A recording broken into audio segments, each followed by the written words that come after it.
Boa noite, meu irmão. Boa noite, minha irmã. Boa noite, Igreja Cristã Nova Vida em Olaria. Nós estamos aqui reunidos para mais um culto de quinta-feira, que é onde nós nos dedicamos à oração e à pregação da palavra. E nesse formato nós nos reunimos às 19h30 para a nossa oração em uma sala virtual. E aí então, depois desse momento, nós nos colocamos diante da palavra do Senhor para ouvir a exposição das Escrituras e nessa noite eu convido você a abrir a sua Bíblia no Evangelho de Marcos, no capítulo 14. Evangelho de Marcos, capítulo 14, nós vamos ler os versículos 53 até o de número 72.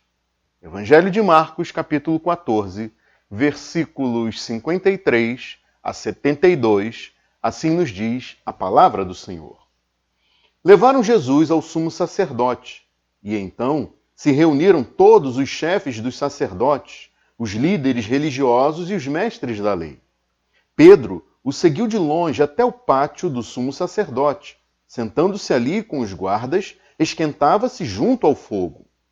Os chefes dos sacerdotes e todo o sinédrio estavam procurando depoimentos contra Jesus, para que pudessem condená-lo à morte, mas não encontravam nenhum.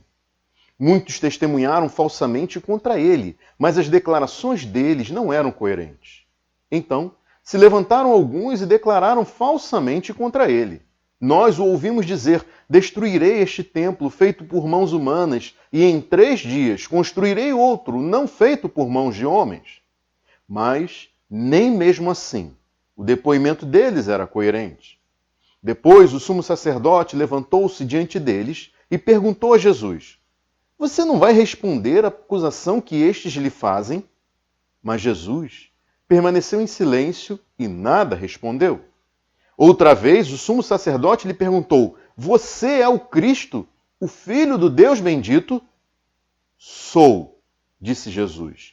E vereis o Filho do Homem assentado à direita do Poderoso, vindo com as nuvens do céu. O sumo sacerdote, rasgando as próprias vestes, perguntou: por que precisamos de mais testemunhas? Vocês ouviram a blasfêmia? Que acham? Todos o julgaram digno de morte. Então alguns começaram a cuspir nele, vendaram-lhe os olhos e, dando-lhe murros, diziam: profetize. E os guardas o levaram, dando-lhe tapas. Estando Pedro embaixo, no pátio, uma das criadas do sumo sacerdote passou por ali. Vendo Pedro aquecer-se, olhou bem para ele e disse: você também estava com Jesus, o Nazareno. Contudo, ele o negou, dizendo: não o conheço, nem sei do que você está falando. E saiu para o alpendre. Quando a criada o viu lá, disse novamente aos que estavam por perto: esse aí é um deles. De novo ele negou. Pouco tempo depois, os que estavam sentados ali perto disseram a Pedro: certamente você é um deles, você é Galileu. Ele começou a se amaldiçoar e a jurar: não conheço o homem de quem vocês estão falando. E logo o galo cantou pela 2ª vez. Então Pedro se lembrou da palavra que Jesus lhe tinha dito: antes que 2 vezes cante o galo, você me negará 3 vezes. E se pôs a chorar. Curve sua cabeça. Vamos orar. Senhor Deus, nós acabamos de ler o trecho do Evangelho de Marcos que foi inspirado pelo Espírito Santo para que pudéssemos conhecer mais um aspecto do teu plano de salvação, onde Jesus foi submetido a um julgamento totalmente injusto em um tribunal humano, ainda que cumprindo o teu plano de redenção para todo aquele e toda aquela que crê em Jesus. Mas, ó Deus, nós sabemos que esse mesmo Jesus foi julgado em um tribunal celestial, justamente condenado, não porque ele era pecador, antes ele sempre foi inocente, mas porque ele tomou sobre si as nossas transgressões, as nossas iniquidades, os nossos pecados. De muitos, Senhor, daqueles que compõem o teu povo. E nós te agradecemos por tão grande salvação. E te pedimos que nessa noite nós possamos, ó Deus, aprender coisas profundas a respeito desse teu plano de salvação. Que a tua palavra possa alcançar vidas, transformar pessoas. Ó Deus, revela-te a esses e a essas também. Nós oramos e te agradecemos. Em nome de Jesus. Amém. Meus irmãos e minhas irmãs, deveria ser por volta de 1h da madrugada de quinta para sexta-feira, quando o Sinédrio já estava reunido para julgar Jesus. O Sinédrio era o alto tribunal religioso judaico, formado pelos chefes dos sacerdotes, pelos mestres da lei e pelos líderes religiosos. O Sinédrio tinha autoridade de uma suprema corte para julgar questões de natureza administrativa, civil e também criminal, conforme a lei judaica. E por isso, o Sinédrio podia autorizar prisões se valendo de sua própria guarda para isso. Porém, não podia condenar ninguém à pena de morte. Os poderes dados ao Sinédrio pelo governo romano tinham alguma limitação. Essa autoridade da pena capital, da pena de morte, estava reservado ao governador romano. Formado por 71 membros e presidido pelo sumo sacerdote, o Sinédrio era quase que unanimemente contrário a Jesus. E eu digo quase que unanimemente, porque os evangelhos fazem menção a um homem rico, membro de destaque do Sinédrio, chamado José, da cidade de Arimateia. José de Arimateia tinha se tornado discípulo de Jesus, ainda que secretamente por medo dos judeus. E parece que ele foi o único que não consentiu com a decisão e o procedimento que levou à prisão e ao julgamento de Jesus. Jesus foi levado à casa do sumo sacerdote no meio da madrugada e foi submetido a um rito processual estranho, aquele comumente praticado pelo Sinédrio. A tal ponto que há quem enumere uma série de ilegalidades nesse processo que condenou Jesus à morte. Por exemplo, um processo realizado na casa do sumo sacerdote, não no templo. Um processo realizado na madrugada, às pressas e não à luz do dia. Um processo realizado num dia de festa, era sexta-feira da Páscoa judaica. E outras irregularidades cometidas. Na mensagem de hoje, nós veremos que, enquanto Jesus era interrogado, ameaçado pelas autoridades religiosas e agredido em um local no nível superior da casa do sumo sacerdote, Pedro estava embaixo no pátio daquela mesma casa, sendo questionado por gente simples, sem nenhum poder, sem ameaças, nem agressões. Nós veremos que, enquanto Jesus manteve sua integridade, deu testemunho da verdade e se identificou como o Cristo, o Filho de Deus, Pedro agiu contrário à sua alegada firmeza de propósito de até dar a vida por Jesus. Ele mentiu e negou a sua identidade como discípulo de Cristo.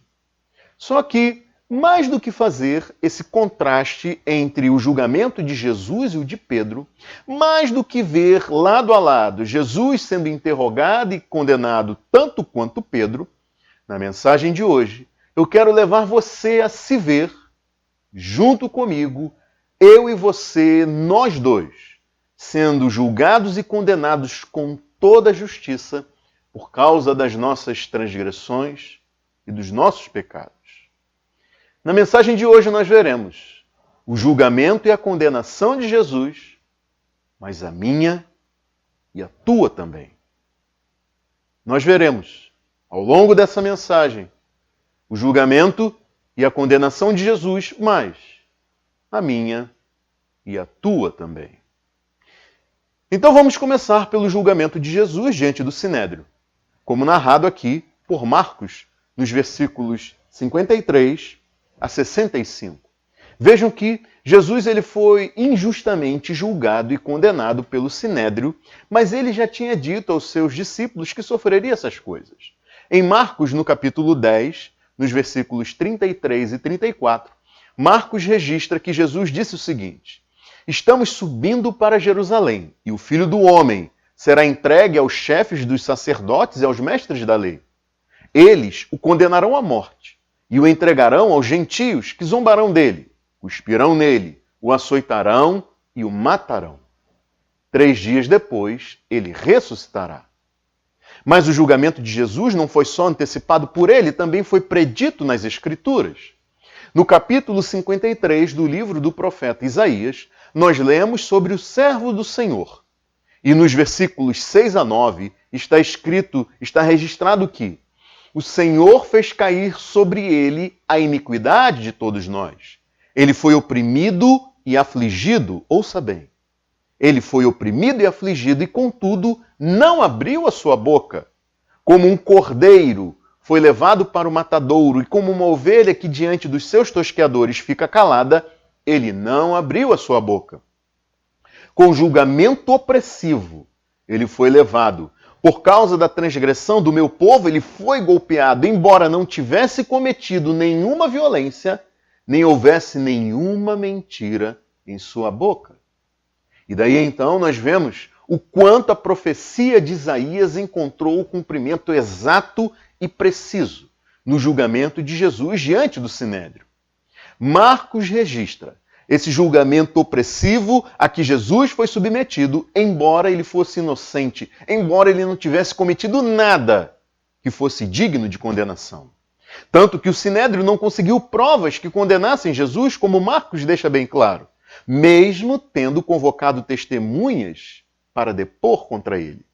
A lei judaica ela exigia concordância de testemunhas, mais do que uma, contra alguém, mas o Sinédrio não encontrou nenhuma testemunha para que pudesse condenar Jesus à morte. E as falsas testemunhas encontradas não conseguiram concordar umas com as outras. Havia uma incoerência flagrante nas declarações dessas pessoas, em contrário também ao rito processual estabelecido pela lei judaica.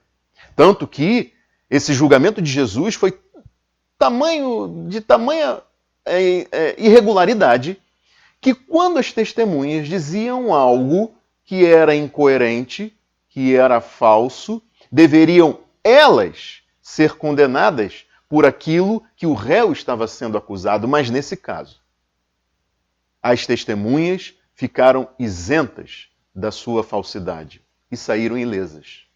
Mas Jesus não. Marcos registra a forma como, mesmo oprimido e afligido, Jesus não abriu a sua boca.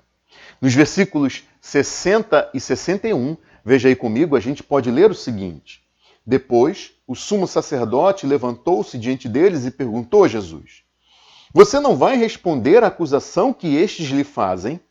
Mas Jesus permaneceu em silêncio e nada respondeu. E quando Jesus abriu a boca para responder ao sumo sacerdote, depois de, como nós podemos ler nos outros evangelhos, ele ser colocado sob juramento pelo sumo sacerdote, que assumiu o protagonismo daquele processo, ao invés de se colocar como aquele que administrava todo o processo, ouvindo as testemunhas, e depois entregando para o conselho determinar o juízo, não. O sumo sacerdote assumiu o protagonismo, demonstrando a sua intenção de condenar Jesus. Quando Jesus abriu a boca, foi para se revelar como Cristo, o Filho do Deus bendito, conforme as Escrituras falam sobre ele. Jesus abriu a boca para declarar a palavra de Deus e revelar-se aos seus acusadores. Naquele momento, ele era o servo sofredor, o Cordeiro de Deus, levado mudo diante dos seus acusadores, mas um dia ele voltaria em poder e glória para julgar o mundo. Vejam que ao ser questionado pelo sumo sacerdote, no final do versículo 61, outra vez o sumo sacerdote lhe perguntou: você é o Cristo, o Filho do Deus bendito? Sou, disse Jesus, e vereis o Filho do Homem assentado à direita do Poderoso, vindo com as nuvens do céu. E nesse momento, aos olhos dos judeus, a declaração de Jesus foi um escândalo, foi uma blasfêmia digna de morte, porque Jesus estava admitindo ser divino. Ele estava se igualando a Deus, com poderes e atributos que eram dados somente a Deus. E o julgamento opressivo e aflitivo a que Jesus foi submetido conforme as Escrituras bem tinham predito, fica de forma mais clara exposto aqui no versículo 65. Veja aí comigo. Então alguns começaram a cuspir nele. É como se nós podemos ver os membros do Sinédrio se levantando e cuspindo na face de Jesus. Então alguns começaram a cuspir nele. Vendaram-lhe os olhos e, dando-lhe murros, diziam: profetize. E os guardas o levaram dando-lhe tapas. É curioso que o sumo sacerdote, ele incitou durante todo o tempo a produção de mentiras e deu o veredito de pecado de blasfêmia digno de morte, quando Jesus disse a verdade ao se identificar como o Filho do Deus bendito. Jesus se identificou com a pessoa na visão registrada no livro do profeta Daniel, no capítulo 7, versículos 13 e 14, onde se lê que Daniel viu aquele que recebeu autoridade, glória e o reino. Todos os povos, nações e homens de todas as línguas o adoram. Seu domínio é um domínio eterno que não acabará e seu reino jamais será destruído. Jesus também fez menção ao Salmo 110, onde se lê o salmista dizendo: e vi o meu Senhor sentado ao lado de Deus num trono de glória. Jesus esteve diante do Sinédrio como o Cordeiro de Deus, mudo, oprimido e afligido, mas um dia ele voltará em grande glória e será reconhecido pelo nome fiel e verdadeiro, como também será reconhecido pelo nome Palavra de Deus. Ele virá coroado e vestido com um manto tingido de sangue, e sobre este manto haverá uma faixa que se estenderá até a sua coxa, e nela estará escrito: Rei dos Reis e Senhor dos Senhores, conforme nos revela o texto de Apocalipse no capítulo 19. Então vejam que, na verdade, era o Sinédrio que estava cometendo o pecado de blasfêmia ao não reconhecer Jesus como Cristo. Jesus, ele se submeteu ao julgamento do Sinédrio, mas chegará o dia em que os membros dessa corte serão julgados diante do tribunal celestial e serão condenados por não terem reconhecido Jesus como Salvador, nem o recebido como Senhor de suas vidas, enquanto eles tiveram oportunidade para isso.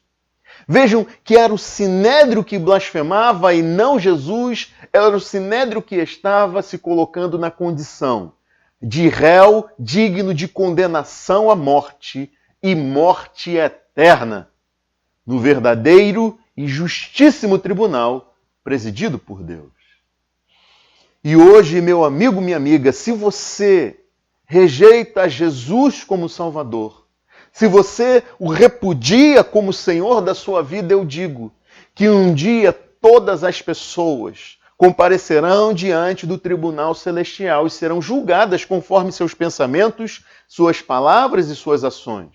E não fique você pensando que ali terá mais coisas boas do que mais para apresentar em seu favor. Não pense que por você ser uma pessoa boa, como você se considera, pelo menos acima da média das outras pessoas, não pense você que por não desejar o mal a ninguém, ou então você se colocar como um reclamante da justiça para que ela seja feita contra corruptos, contra assassinos e outros que formam aqueles que você considera a escória da humanidade. Não pense que isso faz de você alguém bom, santo e justo aos olhos de Deus.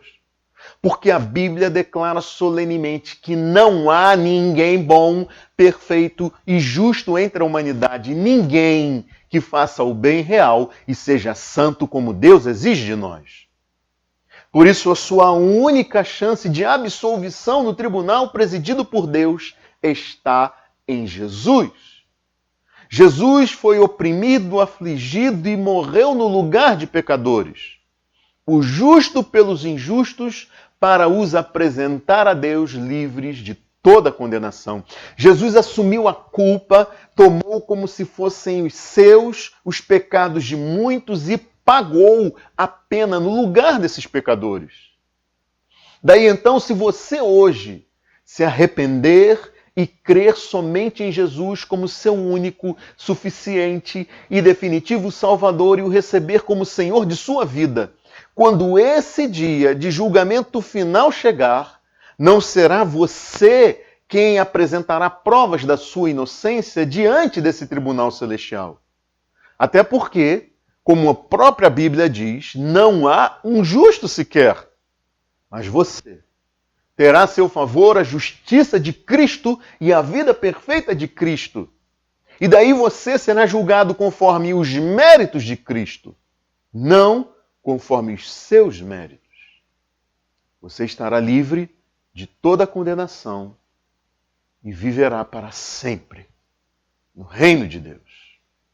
Mas se você continuar achando que tudo o que eu estou dizendo aqui nesta hora não passa de bobagens, bobagens de gente que se ilude facilmente, ou de fábulas de velhas caducas, então, meu amigo, minha amiga, não lhe resta outra salvação.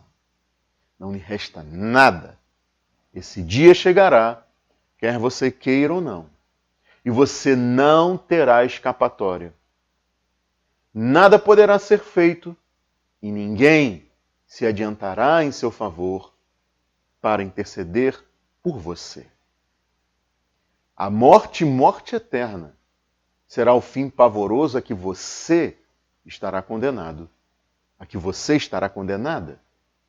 Por isso, não seja como os membros desse sinédrio, na sua maioria. Seja como José de Arimateia, que reconheceu a Jesus como Salvador, como Senhor da sua vida, se arrependeu e creu. Não deixe passar este dia, meu amigo, minha amiga.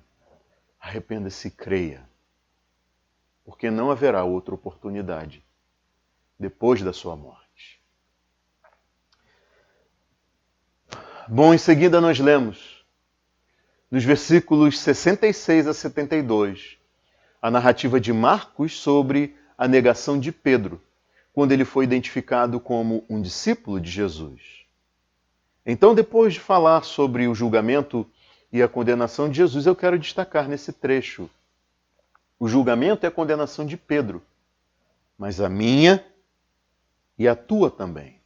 Mas vejam que antes é preciso que a gente relembre que poucas horas antes de ser preso, Jesus estava no Monte das Oliveiras e foi quando ele disse que todos os seus discípulos o abandonariam, conforme havia sido predito nas Escrituras Sagradas.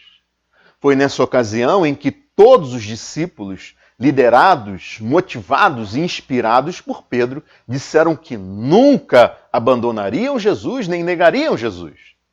Todos acompanharam o que Pedro disse e concordaram que estavam dispostos a morrer com Jesus em vez de negá-lo. Só que quando Jesus foi preso, conforme as Escrituras tinham predito, veja aí comigo, no capítulo 14, nesse mesmo capítulo, no versículo 50. Então, todos o abandonaram e fugiram. Mas Marcos conta pra gente que Pedro seguiu de longe a comitiva que levou Jesus preso à casa do sumo sacerdote. Versículo 54.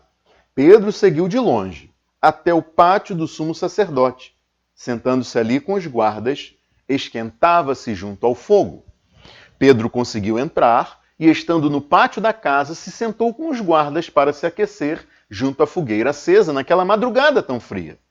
Ele deve ter chegado ali por volta de 1h da manhã e ficado lá até as 3h para sair dali amargurado e em lágrimas. Diante da afirmativa de Pedro de que nunca abandonaria Jesus, lá no Monte das Oliveiras, o Senhor assegurou que ele o negaria 3 vezes ainda naquela madrugada. Foi quando ele insistiu e disse com toda a convicção, mesmo que seja preciso que eu morra contigo, nunca te negarei. Mas Pedro demonstrou que às vezes a gente pode ter sentimentos sinceros. Às vezes a gente pode ter uma disposição verdadeira para algo, mas sermos traídos por nós mesmos, agindo contra tudo que dissemos antes.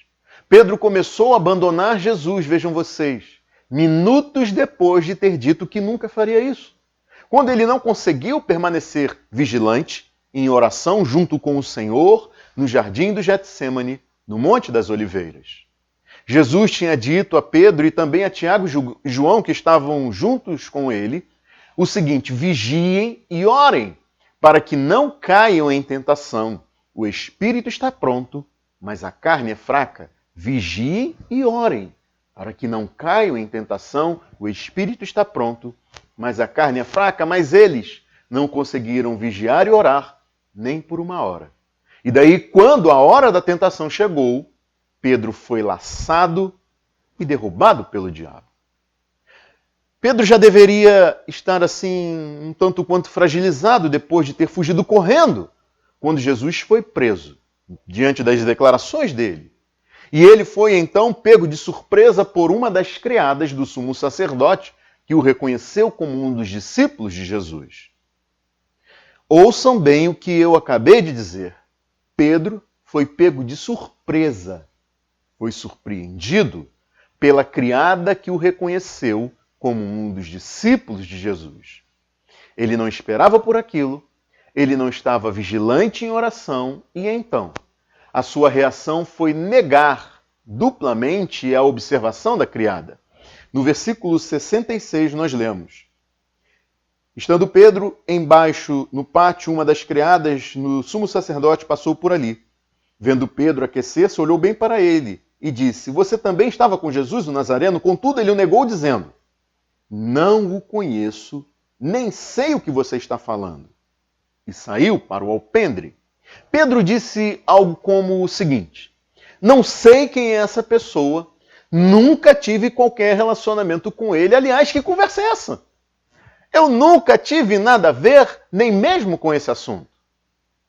E há uma nota de rodapé aqui no versículo de número 68, quando diz que Pedro saiu para o alpendre, na minha Bíblia NVI, informando que depois dessa negação, muitos manuscritos acrescentam que o galo cantou. Foi quando Pedro percebeu que ficar perto dessa criada era, assim, um risco muito grande. Mas ele nem se deu conta do que tinha acabado de dizer e também do canto do galo. A sua reação foi sair dali, fugir daquele lugar, mas a criada viu Pedro novamente e agora buscou se valer de outros que estavam ali por perto para observar que Jesus era um dos discípulos, que Pedro era um dos discípulos de Jesus. E daí Pedro, que tinha negado Jesus particularmente diante desta criada, agora o nega publicamente.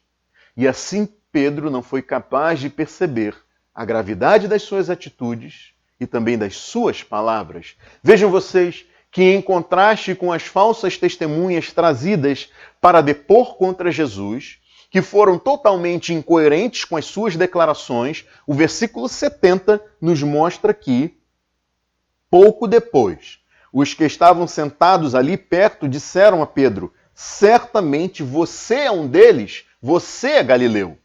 No ambiente da Judéia, Pedro tinha um sotaque que o identificava como Galileu. E estando Jesus, ou Galileu, sendo julgado, foi fácil fazer associação. Foi um testemunho unânime, verdadeiro e coerente de várias pessoas, não apenas de uma criada, mas de tantas outras pessoas, dizendo: você é um deles. Mas, veja o versículo 71, ele começou a se amaldiçoar e a jurar: não conheço o homem de quem vocês estão falando. Pedro convocou até Deus como avalista do que dizia. E ele disse coisas mais ou menos assim: pelo amor de Deus, eu quero morrer como um maldito, ouçam o que eu estou dizendo. Eu não sei quem é esse homem, não o conheço, nunca estive envolvido com nenhuma causa que diz respeito a ele, maldição. Eu juro, ouçam-me, acreditem em mim. E daí então, no versículo de número 72, nós podemos ler o seguinte: E logo o galo cantou pela segunda vez. Então Pedro se lembrou da palavra que Jesus lhe tinha dito: Antes que 2 vezes cante o galo, você me negará 3 vezes. E se pôs a chorar. E então nós vemos aqui o esmagador peso da culpa na narrativa de Marcos, nesse versículo 72. Mateus registra vividamente em seu evangelho essa culpa, narrando que saindo dali Pedro chorou amargamente. E é Lucas quem nos informa em seu evangelho um detalhe que faz gelar a minha alma. A gente deve se lembrar que Jesus tinha acabado de receber o veredito que o condenou à morte e que os guardas pegaram Jesus e o levaram debaixo de tapas, sendo espancado. Nessa hora, Jesus deveria estar no pátio da casa do sumo sacerdote. E então, enquanto Pedro ainda falava pela terceira vez, se amaldiçoando, jurando que não conhecia aquele homem, o galo cantou e o Senhor voltou-se e olhou diretamente para Pedro. Então Pedro se lembrou da palavra que o Senhor lhe tinha dito e, saindo dali, chorou amargamente. Imagine comigo esse olhar de Jesus. Imagine os olhos de Pedro e de Jesus fitando um ao outro, enquanto que reverberava o som do galo cantando como um eco na mente de Pedro, junto com as palavras do Senhor, dizendo que ele, Pedro, o negaria. Mais chocante ainda é a narrativa que mostra o peso esmagador da culpa sobre Judas Iscariotes, que o traiu, que traiu Jesus.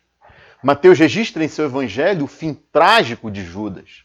Mateus conta que horas depois de Pedro negar Jesus e sair dali para ir chorar amargamente, de manhã bem cedo, quando Judas, que o havia traído, viu que Jesus fora condenado, foi tomado de remorso, registra Mateus no seu evangelho. Judas foi devolver às autoridades religiosas as 30 moedas de prata que tinham sido dadas a ele para que ele traísse e entregasse Jesus. E então Judas disse: pequei, pois traí sangue inocente. E eles retrucaram: que nos importa? A responsabilidade é sua. Então Judas jogou o dinheiro dentro do templo e, saindo, foi e enforcou-se. Nós vemos aqui o peso da culpa em Pedro, que saindo foi chorar amargamente, mas também em Judas, que saindo foi e se enforcou. Mas a grande diferença entre Judas e Pedro é que Jesus disse para Simão Pedro o seguinte: Simão, Simão, Satanás pediu vocês para peneirá-los como trigo, mas eu orei por você para que sua fé não desfaleça. E quando você se converter, fortaleça os seus irmãos. Mais tarde, nós vemos que Pedro foi amorosamente confrontado, restaurado e fortalecido na fé por Jesus, depois que ele ressuscitou, enquanto que Judas acabou perdido para sempre. Bom, meu irmão, minha irmã, meu amigo, minha amiga, talvez você não saiba, você esteja chegando agora, mas essa mensagem faz parte de uma série de pregações no Evangelho de Marcos. E na semana passada eu disse que acreditava que Pedro tinha sido sincero quando ele assegurou que não tinha a menor intenção de abandonar nem de negar Jesus. Eu disse que acreditava na sinceridade, na disposição de Pedro de preferir a morte a negar Jesus. Eu disse que acreditava na sinceridade de Pedro porque eu me identifico com ele. Eu disse: eu sou como Pedro. E eu disse isso porque, ao olhar para a minha vida, eu via ocasiões em que eu tinha sido sincero. Eu tinha dito para mim mesmo, ou até para Deus em oração, que nunca pensaria, diria ou faria certas coisas, até que eu me vi pensando, dizendo e fazendo exatamente essas coisas. E hoje, depois do que nós vimos até agora, eu preciso dizer novamente: eu sou como Pedro. E por que eu tenho de dizer isso? Bom, primeiro porque eu vejo que, assim como Pedro, eu também já fui pego desprevenido no momento da tentação, porque eu não estava vigilante em oração. Porque eu tinha ignorado as advertências bíblicas a respeito de certas circunstâncias da vida, como Pedro ignorou as advertências de Jesus e foi surpreendido pelo questionamento da criada da casa do sumo sacerdote. Eu digo que eu sou como Pedro porque, da mesma forma que ele, eu também já reagi impulsivamente e negativamente. Quando eu fui confrontado com algo que eu tinha feito, que era a mais pura verdade sobre mim, que revelava uma identidade minha, a minha primeira reação foi negar. Vejam que ser um discípulo de Jesus era um privilégio, era uma bênção, era uma maravilha, mas naquele momento, para Pedro, era um gigantesco constrangimento e uma ameaça. E eu perdi a conta das vezes em que eu me vi confrontado por coisas constrangedoras ou ameaçadoras e que a minha reação foi negar, foi reagir de uma forma agressiva, e quem me questionava foi até querer me justificar, mesmo sendo evidente a minha falha. Eu digo que sou como Pedro também nessa questão, porque quantas vezes, para minha vergonha, eu também não tive uma postura firme como um discípulo de Jesus, dando testemunho dele. Às vezes foram pessoas consideradas importantes, às vezes pessoas simples. E eu vacilei. Eu também digo que sou como Pedro, porque assim como ele, eu também procurei fugir, me esquivar, me afastar, me isolar, fosse de situações ou de pessoas. Como Pedro, que evitou aquela criada do sumo sacerdote e foi para o alpendre, para o corredor, foi para o canto do pátio da casa, caminhou em direção à saída. Tem gente que age como uma pessoa que abre a porta de casa para sair e vê um passarinho morto sobre o tapete da entrada. Daí a pessoa pula sobre o passarinho e vai se distanciando até o bichinho morto se perder na paisagem deixada para trás. Só que quando essa pessoa voltar para casa, o passarinho vai continuar, vai estar ali morto no tapete, e a cada dia que essa pessoa fizer isso, o cheiro de morte vai aumentar com a decomposição daquele pobre bichinho e invadir todos os cômodos da casa dessa pessoa mesmo que ela feche as portas e as janelas. Assim como Pedro, eu já evitei circunstâncias, já evitei pessoas, deixei de falar, fiquei em silêncio, emudeci, me afastei, mudei de lugar, busquei me aproximar de outras pessoas, mas nada disso resolveu o problema. Às vezes, o trabalho e os colegas funcionam como uma válvula de escape para uma crise no lar, mas a gente tem de voltar para casa, não é verdade?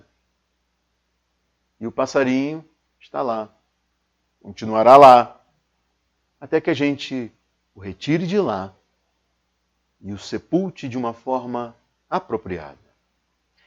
Enquanto as coisas não são resolvidas, enquanto eu não aprendo com os meus erros, enquanto eu nem reconheço as minhas falhas, o que é que acontece? Acontece é que eu volto a cair no mesmo buraco, cometo os mesmos erros, me envolvo nas mesmas crises periodicamente. Talvez como eu, você perceba que periodicamente está envolvido em crises pessoais ou de relacionamento, no casamento, com filhos, com familiares, com pessoas ao seu redor. Assim como quando Pedro foi novamente confrontado pela mesma criada e negou novamente conhecer Jesus. E depois, mesmo em um novo ambiente, entre pessoas diferentes, depois de algum tempo, quando novamente ele foi questionado, Pedro perdeu o controle e passou a se amaldiçoar e a jurar. Eu sou como Pedro. Eu já perdi o controle, explodi em raiva, disse um monte de bobagens, usei palavras ofensivas. E daí você pode perguntar, mas Erlon, você não é um cristão. Como você pode reagir dessa forma? Realmente, meu amigo, minha amiga, o seu questionamento ele é muito constrangedor para mim. E até nisso eu sou como Pedro, aquele que confessou e disse a Jesus: Tu és o Cristo de Deus, o Filho do Deus vivo. E ouviu de Jesus o seguinte: Feliz é você, Simão, porque isto não lhe foi revelado por carne ou sangue, mas por meu Pai que está nos céus. Esse é o mesmo Pedro que, um bom tempo antes, disse para Jesus, quando muitos dos seus discípulos voltaram atrás e deixaram de segui-lo em uma ocasião. Simão Pedro disse: Senhor, para quem iremos? Tu tens as palavras de vida eterna, nós cremos e sabemos que és o Santo de Deus. Esse é Pedro. Aquele que horas antes de negar ser um discípulo, disse que estava disposto a seguir Jesus para onde quer que ele fosse. E disse isso de forma clara quando ele declarou: darei a minha vida por ti.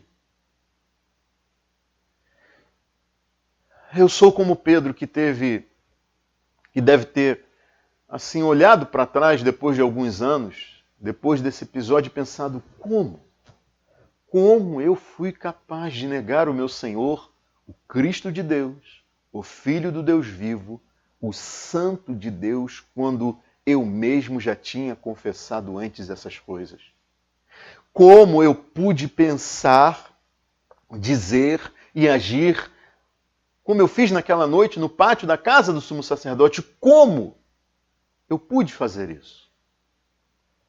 Eu olho para trás para a minha vida e vejo as ocasiões em que eu pensei, disse ou agi de formas que eu nunca imaginei que seria capaz. E nesse momento eu me lembro de uma das pregações que eu assisti do pastor Miguel Nunes, da Igreja Batista Internacional, com sede na República Dominicana.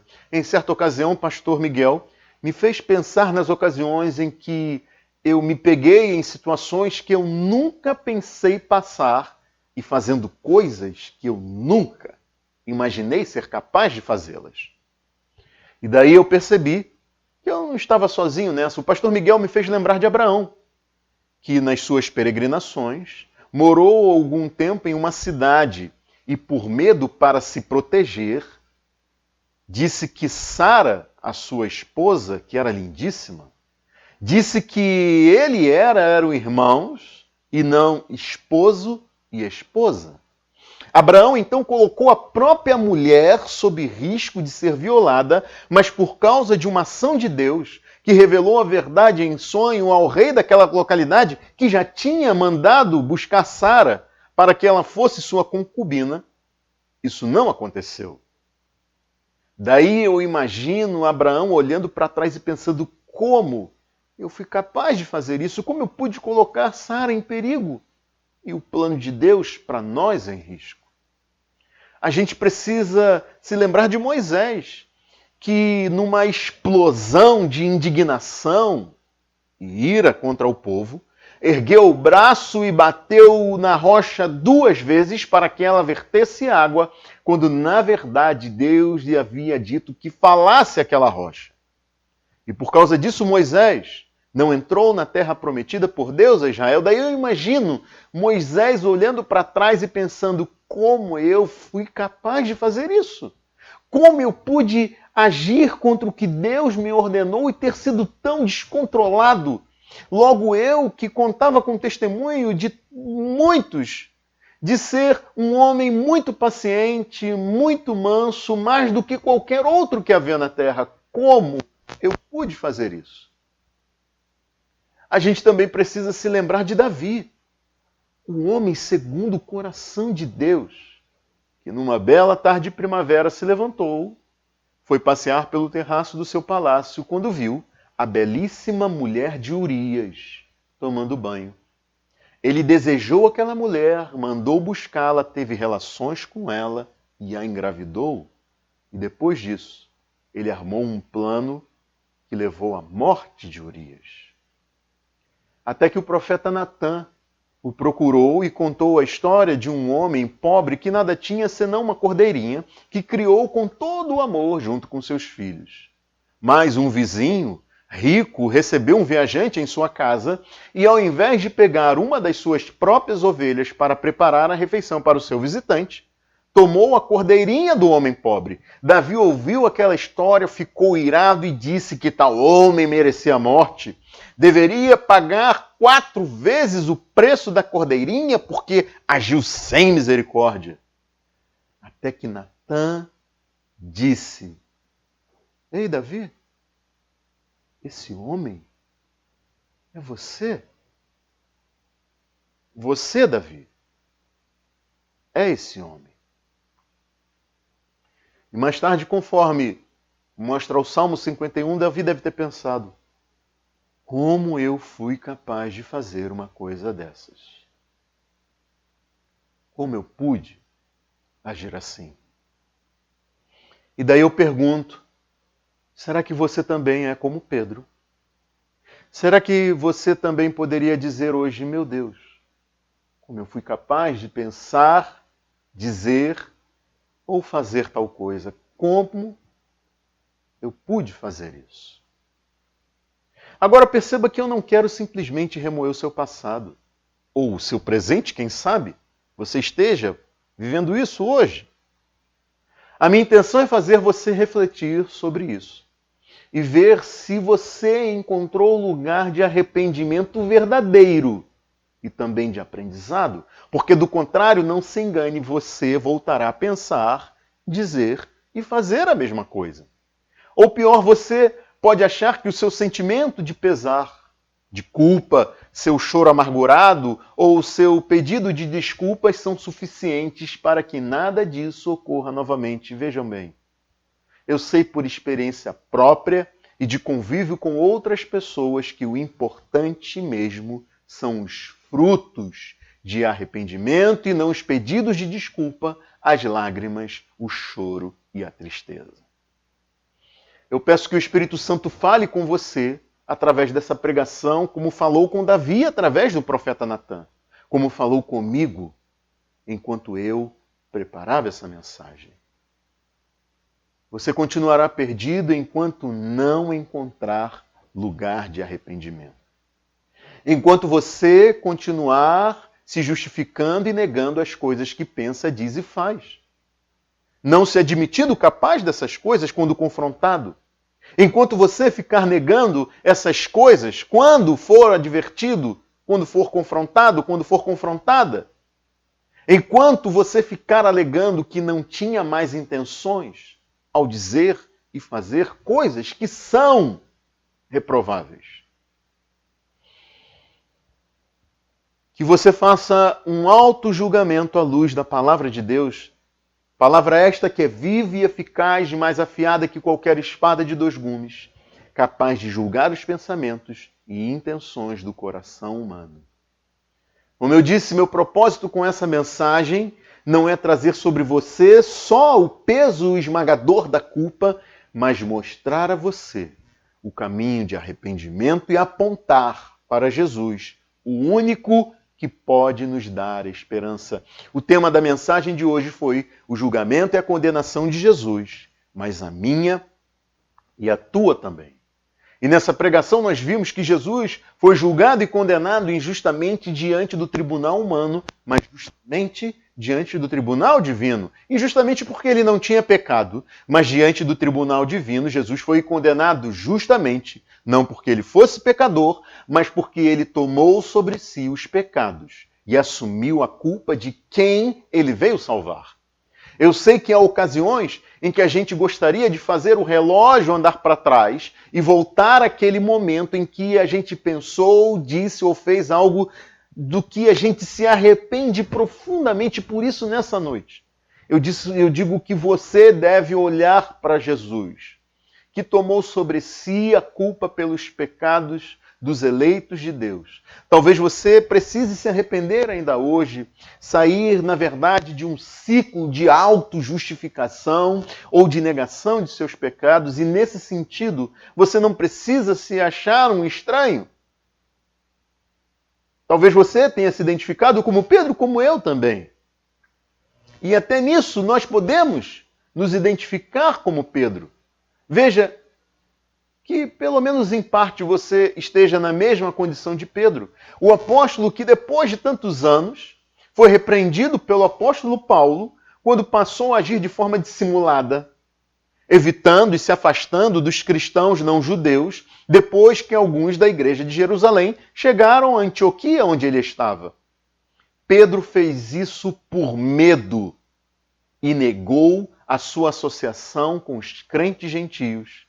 Pedro não estava andando de acordo com a verdade e foi por isso que ele teve de ser confrontado por Paulo, como Paulo registra em Gálatas capítulo 2.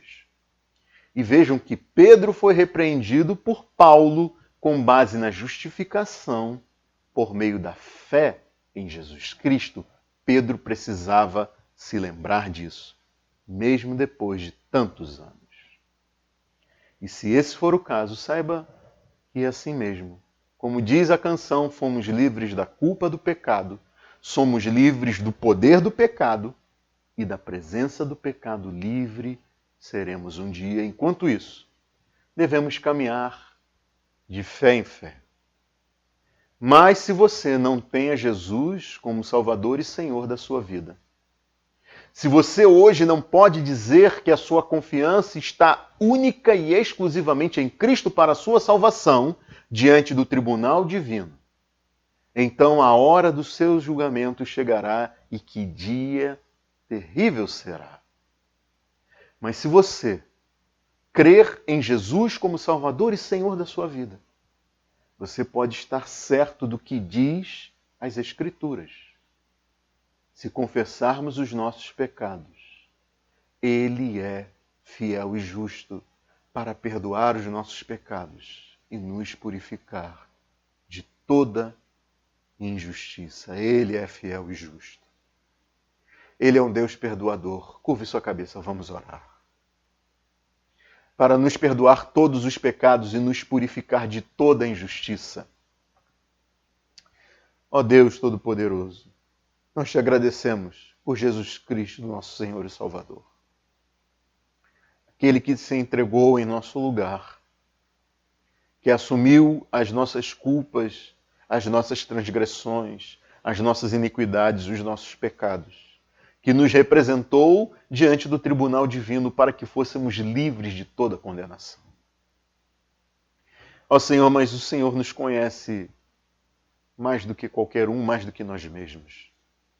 Sabes que ainda somos pecadores, miseráveis pecadores, que ainda vacilamos, que ainda caímos, Senhor, que deixamos de vigiar, de orar.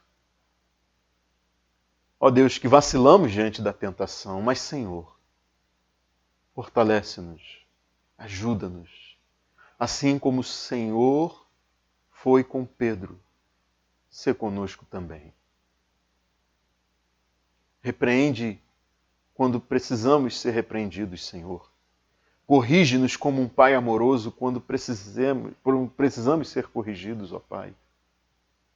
Nós pedimos, não nos entregue a nós mesmos, como o Senhor faz com aqueles, como o Senhor fez com esse próprio Sinédrio, enquanto ficou em silêncio, deixando que eles se afundassem cada vez mais em pecados e blasfêmias, no erro. Senhor, guarda-nos e livra-nos do mal. Ajuda-nos também, ó Deus Pai, a sermos fiéis testemunhas Tuas neste mundo, Como escreveu bem o apóstolo Pedro, Jesus que suportou a injustiça em silêncio, nos ensinando como nós devemos nos portar diante deste mundo que nos acusa. Ó Deus, mas que nós não percamos a firmeza. Que nós possamos declarar ao mundo que somos discípulos de Cristo e que eles estão em pecado flagrante, que eles estão caminhando para o abismo eterno e a condenação, a morte eterna. E, ó Deus, por meio do Teu Espírito, fala a esses e essas que ainda não se renderam, que ainda não reconheceram a Jesus como Salvador e nem se submeteram ao Teu senhorio, ó Deus. Em nome de Jesus nós oramos e te pedimos por aqueles que estão ao nosso redor, por aqueles que estão dentro da nossa casa, pelos nossos familiares, amigos, Senhor. Age na vida dessas pessoas e transforma os seus corações. Nós oramos e te pedimos isso e te agradecemos por tão grande salvação. Em nome de Jesus. Amém. Meu irmão, minha irmã, boa noite. Que Deus abençoe a sua vida rica e abundantemente. E até a semana que vem, se Deus assim nos permitir.